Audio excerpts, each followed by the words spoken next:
Good morning. Have you ever had a tender heart?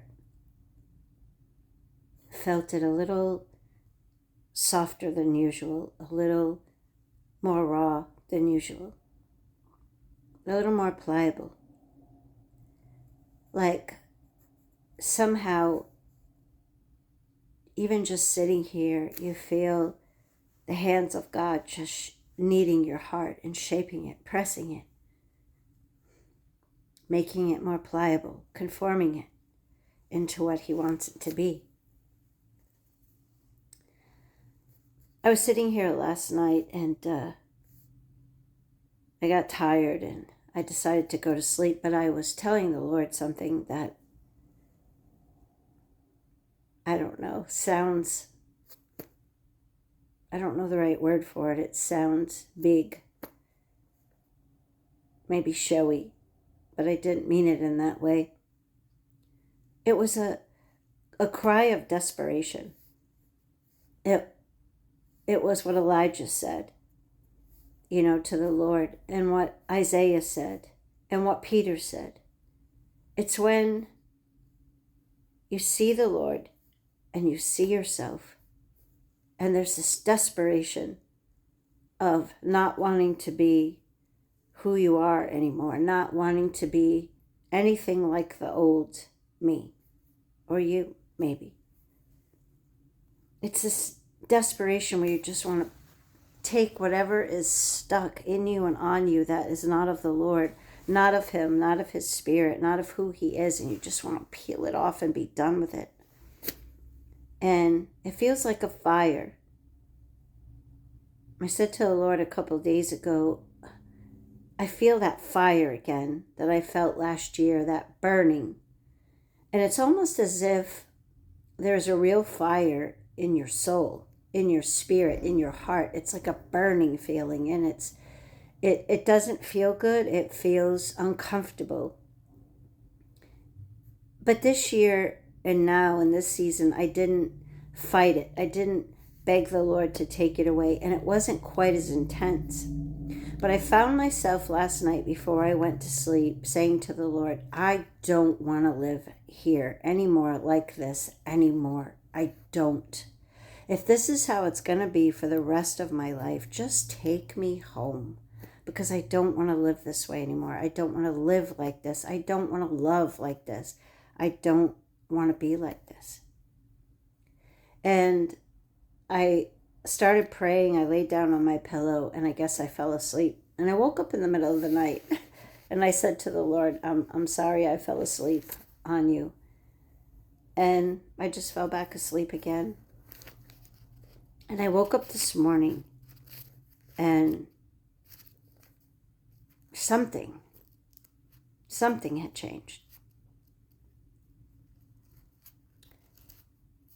I said yesterday in a video that I'm so tired of even myself, all of us talking about love and talking about giving and talking about sacrifice and talking about everything we talk about. Because it just sounds like a clanging cymbal to me, even myself sometimes. And in the middle of the night, I got a text from a new friend of mine, and she is amazing. And she was talking about the hardships that her and her fellowship have been facing, real hardships. But I was in awe, and I didn't answer her yet, because I listened to her heart and how she was saying that everyone in the community got together and they were pulling together to work through something their congregation was really hurting, because someone in their congregation was in need, and they were just pulling together to meet the needs. And I know that we do that. I get that. But you had to listen to her heart, and you have to know her, and you have to know the people around her. And they also leave me crying out for more, wanting more, because to me, that's what love looks like. And no, I'm not depressed. And I'm not even down. I think I'm just in love. I was thinking this morning when I got up, I remembered I was taking care of someone quite a few years ago. For a while, I was doing a caregiving, and a relative of mine had called and said, and the lady I took care of answered the phone. And later on, the lady told me, you know what this person said about you? And I said, oh, I really don't even want to know, but I asked. She said, they said you're a Jesus freak. And that didn't bother me, because it's true.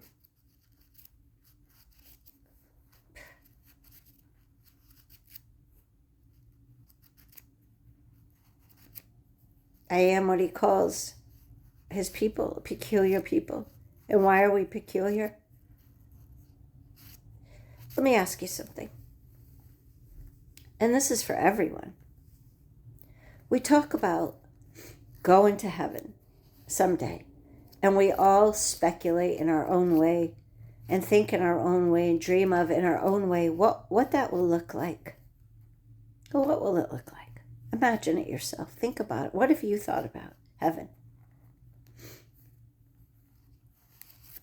Have you thought about where are we going to sit on a cloud and play harps and music? Some people might think we're going to worship all the time, just sing all the time. And what will it be like?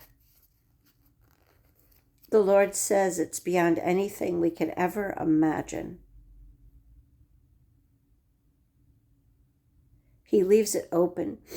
He gives us some description in Revelation about his throne and the rainbow he's surrounded with. And we see so many things that are in heaven.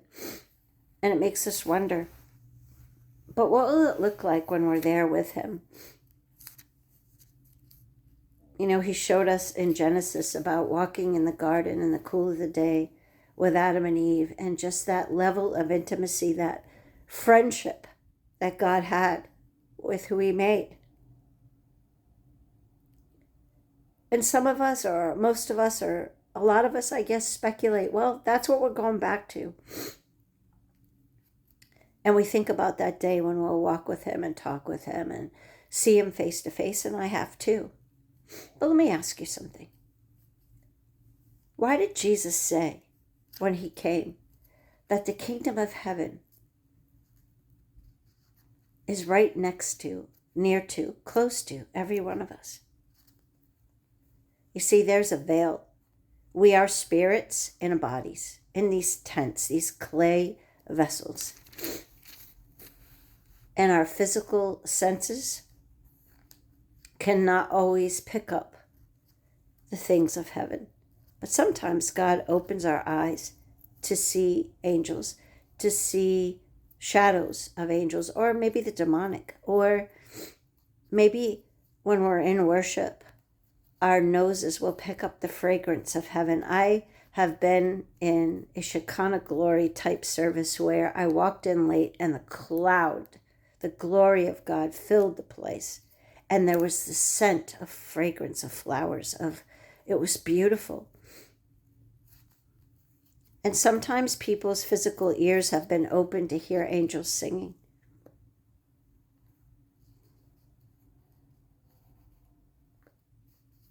And sometimes I felt the heat of that touch. Whether I've been in prayer, crying out for the Lord, I felt the heat on a placement on my body, like there was a hand on me, or an electricity that flowed through me during a healing. And there are times I'll call those glimpses of what it's like. But you see, the thing is there is a veil. And even though the veil itself has been torn, we have access to God. And even though we can't see, hear, taste, touch, and smell him, his presence and him around us and the things of heaven always, they're just beyond this, that thin veil. People have said that when they've had near-death experiences, you know, they they walk through that veil and they've seen the Lord and talked with him. And sometimes he'll come to them when they're sleeping on their bed at night. People have said for centuries that they have seen Jesus or talked with him. So I said all that to say this. What does it look like? What would it look like if we really took Jesus at his word right now? What if we don't have to wait? Because we don't have to wait. I don't care what people say anymore. They can say you're a Jesus freak or you're so heavenly minded, you're no earthly good, which is not true. But the invitation that Jesus gives us is an invitation to live everlasting life, to live with him and walk with him in that intimacy now, right now.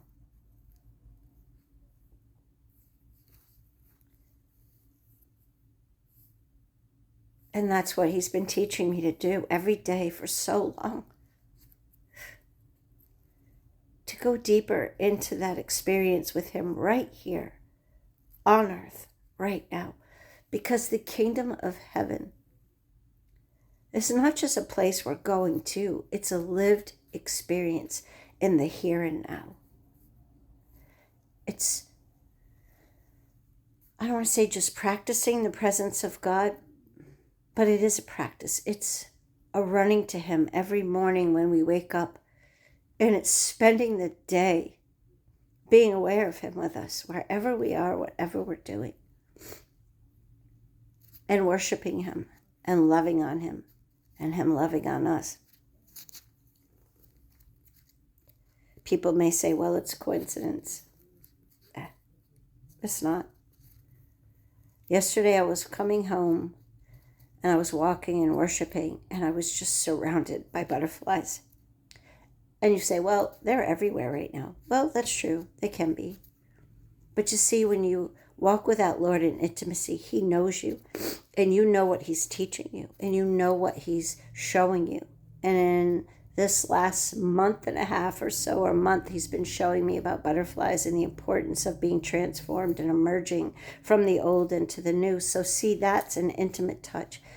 And it's not just me being aware of a butterfly there, and that can be, but it's being surrounded in that moment when he's speaking to your heart, when you're worshiping him and him reaching back and touching you, touching your heart, touching you in a place that only he can.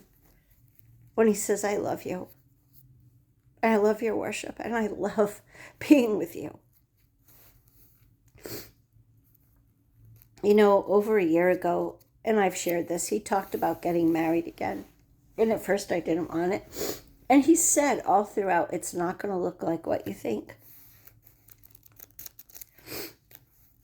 And I tell you, in myself, we talked about that wild, rebellious kind of heart. And we don't do it on purpose. But we are flesh and we are human. And learning to live seated in heavenly places, learning to walk in the Spirit, learning to live in the Spirit and not be a consumer. Because our flesh is a consumer. It will consume everything around us. We become the center of our worlds and we consume food and we consume people. We consume relationships. We are consumers. We consume. We take it all in. And it is part of the human experience, but we're supposed to be giving. How much of ourselves do we give in a day? And I've learned, being a human being in the flesh, that I can't trust my heart because it does want to consume. Because it's wild and it runs free without restraint. And it needs to be tamed and taught.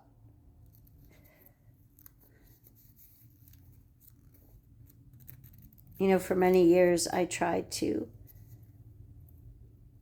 understand what love was from a human perspective and what I wanted in a marriage and what I wanted in a family and what I wanted, what I wanted. And I'm not saying that what I wanted was wrong. A family, a home, just that picture that means something to each of us. And that's not bad. But again, the Lord was teaching me this past week how we can have all the best intentions and want all the right things and go in all the wrong directions to find them, to satisfy our own lives and our own selves, instead of letting Him teach us a better way, His love, and how giving it is, and how when we wait on Him and when we seek Him in every way, in all things, if it's His will for us, He brings us the right person at the right time, and He gives us wonderful families. And whatever is in His will for us, whatever our lot in life is, because He says in His word that the lines have fallen to us in pleasant places. He gives us our lot. He writes our story.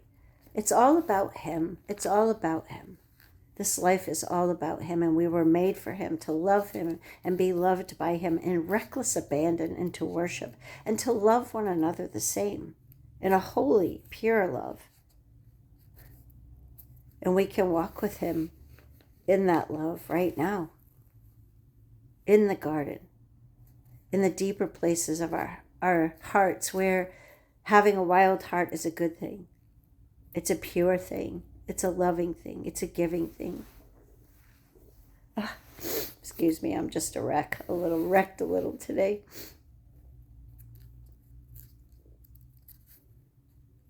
But we can walk in the fullness of His love here and now.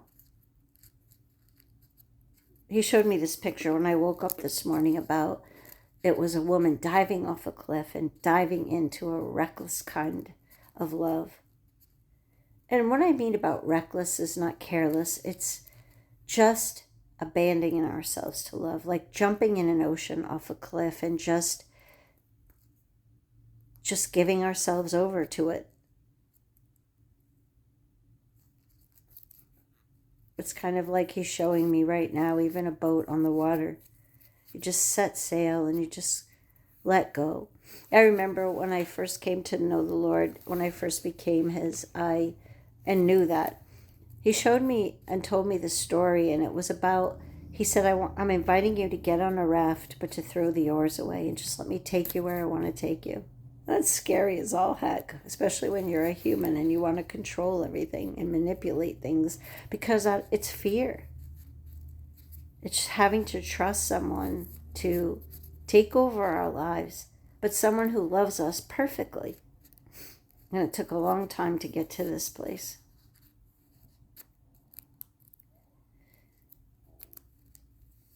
And the other thing, I woke up this morning, He was taking me into thinking about the Song of Solomon.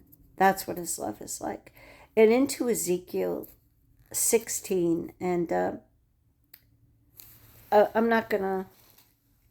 Okay, well, I guess I am going to share this with you. It talks about Jerusalem. But what the Lord said to me is, this is not just your life. This is all the lives of my people, everywhere. And He was showing me the contrast of being born with a sin nature after the fall and being governed by the enemy, by the devil, by a taskmaster who only wants to destroy us, who only wants to steal, kill, and destroy, to take our lives. The Lord has created every one of us, but because of the fall, we're subject. Because for now, and God is sovereign over everything. I don't want you to think that I'm saying that Satan rules and God doesn't. But He is being used as a tool right now, and we are learning the lesson here on this earth. We're learning the consequences of our decision to walk away from the Lord. But this is what the Lord promises. It's a deliverance, and then a beautiful picture of a love relationship with the Lord, because He doesn't leave us in the hands of the enemy when we become His, when we enter Christ through the door of salvation, which is the only door there is to know God and to be loved by Him forever. I mean, He already loves us. I don't want you to think that He doesn't. He loves everyone He made. He says, for God so loved the world. But to enter that intimacy, that place of intimate relationship with Him, to walk with Him and talk with Him and listen and learn from Him, You have to enter into Christ to be saved, to know that relationship, to know him as he knows us. But he says here, on the day you were born, your cord was not cut, nor were you washed with water to make you clean, nor were you rubbed with salt or wrapped in cloths. No one looked on you with pity or had compassion enough to do any of these things for you. Rather, you were thrown out into an open field, for on the day that you were born, you were despised. Then I passed by you, and I saw you kicking about in your blood as you lay there in your blood, an orphan, really. I said to you, live. I made you grow like a plant of the field. You grew and developed and entered puberty. Your breasts had formed and your hair had grown, yet you were stark naked. Later I passed by, and when I looked at you and saw you were old enough for love, I spread the corner of my garment over you and covered your naked body. I gave you my solemn oath and entered into a covenant with you, declares the sovereign Lord, and you became mine. I bathed you with water and washed the blood from you and put ointments on you. I clothed you with an embroidered dress and put sandals of fine leather on you. I dressed you in fine linen and covered you with costly garments. I adorned you with jewelry. I put bracelets on your arms and a necklace around your neck, and I put a ring on your nose, earrings on your ears, and a beautiful crown on your head. So you were adorned with gold and silver. Your clothes were of fine linen and costly fabric and embroidered cloth. Your food was honey, olive oil, and the finest flour. You became very beautiful and rose to be a queen. And your fame spread among the nations on account of your beauty, because the splendor I had given you made your beauty perfect, declares the sovereign Lord. And he's been teaching me and talking with me for many years about the first part of this scripture, about being cast away and being an orphan, and how through Jesus we are adopted. And not only adopted, we are invited to the king's table. We are invited, like Esther, to have beauty treatments from the inside out, to be made into Jesus' image and likeness. And he comes to us at the time of love, and he covers us and dresses us with his thoughts, with his life, with his character, and we become everything he is, and to love in the way that he loves. The last part this morning, I was sitting here just being in awe of his presence, so thankful for the relationship that I have with him. And all of a sudden, I saw, after I said, Lord, I want to live like this from now on, to just love with reckless abandon, to dive into that and to be loved, not just by you, but to love our brothers and sisters that are in Christ, to love people of the world, to just love and be loved without thought, without care. What is that like? I asked him, and all of a sudden, big as life, I saw the cup of the deepest red wine, and I saw a loaf of bread. I saw the seeds, the wheat, and the bread. And he reminded me a few years ago of what he said, I want to turn you and make you from seeds, from a seed, turn you into wheat. And once I take the chaff out of you to make you bread, to offer you to the Father, all my people, and to break you out of love and to give you to the world, just like the Father did for me, to me with my life, so that you can be an offering for others. Not a sin offering, but a love offering. Jesus fulfilled the sin offering. But we all can enter that place of love. And I found myself, as I was getting ready this morning, just offering myself to him once again on that altar and saying, Lord, is there anything I'm holding back from you? Anything? Because I don't want to hold back anything. And I found myself giving him all my desires, the desire to be married, the desire for family, every desire that I held dear, I offered to him today on that altar. And I said, Lord, it doesn't matter anymore, whatever it looks like. I just want you. That's all. You are my pearl of great price, and you are the one I want to be married to. forever. And it doesn't matter what anything else looks like. I just need to know that I'm giving you all of me, everything, and I'm holding nothing back from you. And I just feel his presence so close right now. And I just want to come on and say this. Look, there are so many people that have gone before us. Catherine Coleman and Smith Wigglesworth and Rees Howells and so many people throughout history. Martin Luther King and Billy Graham even. People that have gone all in and that are just on fire with a passion and a furious love for the Lord because they know what it's like to be loved by him like that. And I don't care what people say. I don't care what people think. I know that a lot of those people like Jesus didn't last long because every time heaven shows up, the enemy tries to kill it. He took me back to the story of Moses. When Moses was going to be a deliverer, right away, the enemy, Satan, raised up Pharaoh to try to kill Moses. And he had to be put in a basket and sent down a river. But God spared his life sovereignly. And Jesus, because Herod was jealous and sought to kill him. Every time heaven comes to earth, we are so afraid of love, to be loved. It looks so different to us. It's free, and it's pure, and it's beautiful. And we seek to kill it because we're scared. We don't understand it. Because all we're used to is being that first child in Ezekiel. We're cast out. And we're not washed. And we're abandoned and left. And all we know is the human love, which isn't love. It's a taskmaster. Satan is a taskmaster. And we're used to abuse and used to being hurt and used to being captive and imprisoned and eating garbage. But what would it be like if we threw off all restraint, threw off that rebellious heart, threw off that wild horse that runs away? What would it be like if we allowed ourselves to be captured and captivated and ravished by Jesus' love, by the love of God, and we gave that love back to him and to others around us? What would that wild horse look like? What would he look like or she look like? Running free, full of the love of God, and taking it to a world so in need of being blessed and broken and given as an offering of love to the many. My heart's totally wrecked, completely, but I want to live like that from now on.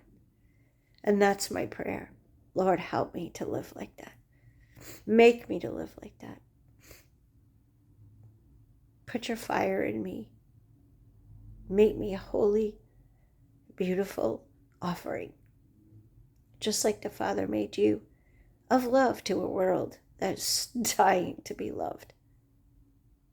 Have a great day.